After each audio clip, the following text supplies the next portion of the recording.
We started off a while ago talking about storytelling, and today we are telling the story. So I want to thank my friends and partners who are behind the scenes at the moment for making this possible.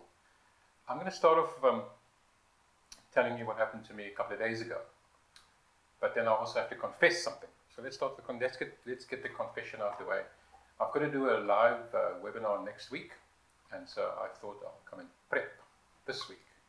So hopefully I'll be as good this is all warm up for next week. And I'm going to include links to that because I think it would be nice to have you guys there.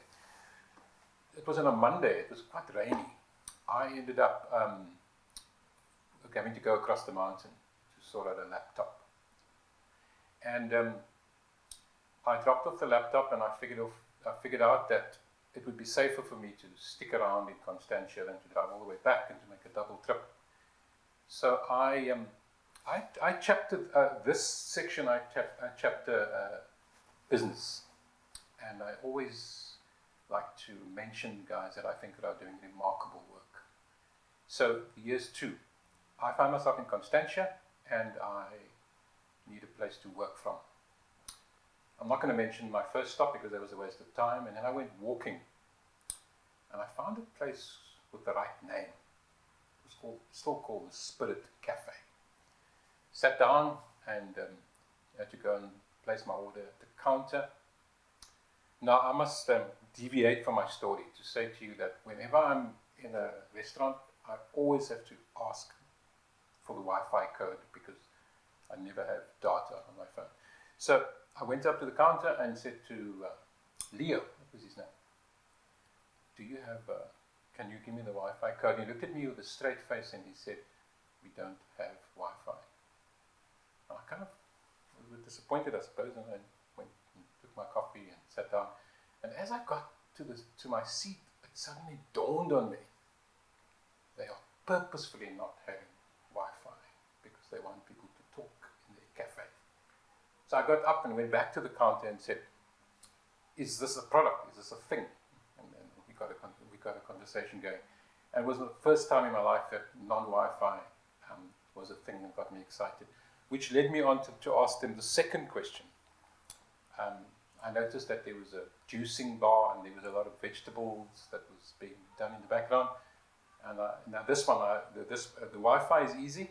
The second one, it makes me a bit nervous. So I looked at the guys and said, listen, can I take some pig food with me? And normally I've got to explain to people that I've got a pig and I need food. And they didn't even flinch. Minutes later, it was wrapped up in a bag, and Lazarus got some food. I want to go into so I want to mention the Spirit Cafe, and then I also want to mention another local business. Days after that, I was in Valleyland, and I noticed that some guys cutting grass, and the grass was all being piled onto the back of a bakkie. Sat there thinking, do I ask, don't I ask, do I ask, don't I ask? And then I went up to the driver and smiled at him and said, listen, where are you taking this grass clippings? Because for those who do know, I make compost, and grass clippings is high in carbon, so you've got to ask. And the guy did not flinch. He said, I can drop it off at your place.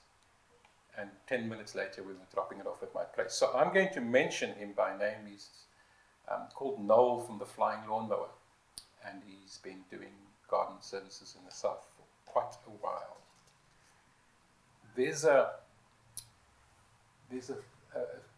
Besides me having to buy food, I want to talk about food.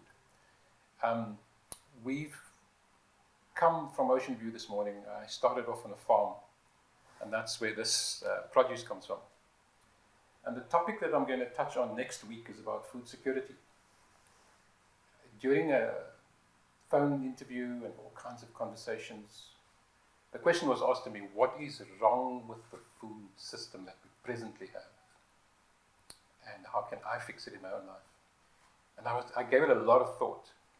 The food system is broken because there was a diagram that came across my timeline about how broken the food system is when there was about 6 middlemen between farm and plate.